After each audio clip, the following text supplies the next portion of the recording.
Damn it. ఏంటిటా కుండబద్దలు కొడతా అట్ట. నమస్కారం, కుండబద్దల ప్రేక్షకులకి స్వాగతం. నేను గౌతమ్ కాటా. ఈ వీడియోలో నేను మీతో చెప్పాలనుకునే అంశం, జగన్మోహన్ రెడ్డి జైలుకి ఎప్పుడు వెళ్తాడు?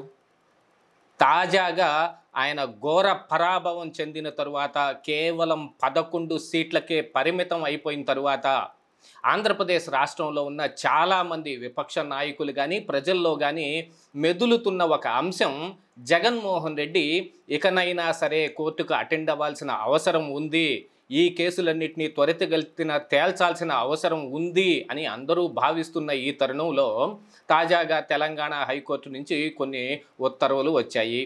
ఇవి కొత్తగా ఈ హైకోర్టు ఇచ్చిందేం కాదు. కాకపోతే జగన్మోహన్ రెడ్డి అంశంలో ఏం జరుగుతుంది అని తెలుసుకోవడానికి ఇది ఒక పరిణామం కింద మనం చూడొచ్చు అన్నమాట. తాజాగా జగన్మోహన్ రెడ్డి మీద కానీ ఈ ప్రజాప్రతినిధుల మీద ఎన్నైతే కేసులు ఉన్నాయో వాటన్నిటినీ త్వరితగతిన తేల్చండి, వాటన్నిటికీ మార్గదర్శకాలని మేము పంపిస్తూ ఉన్నాం, వాటిని ఖచ్చితంగా పాటించి ఆ కేసులన్నీ త్వరగా డిస్పోజ్ చేయండి అని ఆదేశించటం జరిగింది. అందులో జగన్మోహన్ రెడ్డి అంశానికి వస్తే, ఆయన పైన ఇప్పటికీ ఒక 130 డిశ్చార్జ్ పిటిషన్లు ఉండటం మూలాన 2023 నవంబర్ 24 తరువాత వాటిల్లో ఎటువంటి జడ్జిమెంటు ఒక్కటి కూడా రాకపోవటం మూలాన ఎక్కువగా చర్చ అంతా జగన్మోహన్ రెడ్డి చుట్టూతానే తిరుగుతూ ఉంది. ఎప్పటికే చూసామంటే జగన్మోహన్ రెడ్డి పార్టీ వైఎస్ఆర్ కాంగ్రెస్ పార్టీకి సంబంధించిన గెలిచిన అభ్యర్థులు కానీ లేకపోతే అందులో ముఖ్య నాయకులు కానీ జగన్మోహన్ రెడ్డికి ముఖం చాటేశారు. అందులో కొంతమంది బయటకు వచ్చి జక్కంపూడి రాజా లాంటి వాళ్ళందరూ నేరుగా జగన్మోహన్ రెడ్డినే విమర్శిస్తూ ఉన్నారు. జగన్మోహన్ రెడ్డి ఒంటెత్తి పోకడలు పోవటం, సంక్షేమం అంతా ఏదో తానే సొంతగా స్వయంగా పుట్టించినట్టుగా మాట్లాడటం చాలా అరుదైన విషయం, అది తగని విషయం అని ఆయన నొక్కి వక్కాణించటం జరిగింది. ఇక చాలామంది ఏదో జగన్మోహన్ రెడ్డిని అనలేక సీఎంఓలో ఉన్న ధనుంజయ రెడ్డినో మిగతా అధికారులనో సజ్జల రామకృష్ణారెడ్డిని అయితే దొరికితే కొట్టి చంపేస్తాం అనే రకంగా కొంతమంది ఆఫ్ ద రికార్డు మాట్లాడుకుంటూ ఉన్నారు అని అంటే సజ్జల రామకృష్ణారెడ్డి యొక్క ప్రభావం వాళ్ళ మీద ఎంత ఉందనేది కూడా కనిపిస్తూ ఉంది.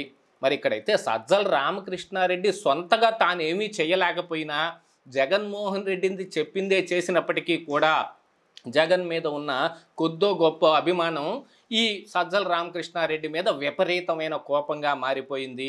దీంతో పాటుగా జగన్మోహన్ రెడ్డికి సహకరించిన అధికారులు, ఈ సిఐడి సంజయ్ లాంటి వాళ్ళు కానీ, ప్రేమచంద్రారెడ్డి లాంటి వాళ్ళు కానీ, ధనుంజయ రెడ్డి లాంటి వాళ్ళు కానీ, ఇంకా చాలామంది రాష్ట్రాన్ని వదిలేసి వెళ్ళిపోవడానికి, డిప్యుటేషన్ని రివర్స్ చేసుకోవడానికి, లేదు వాలంటరీ రిటైర్మెంట్ తీసుకొని విదేశాలకు వెళ్ళిపోవడానికి ప్రయత్నం చేస్తున్నట్టుగా వచ్చిన సమాచారంలో కూడా చాలామంది అధికారులు ఈ పాటికే అప్రమత్తమయ్యారు.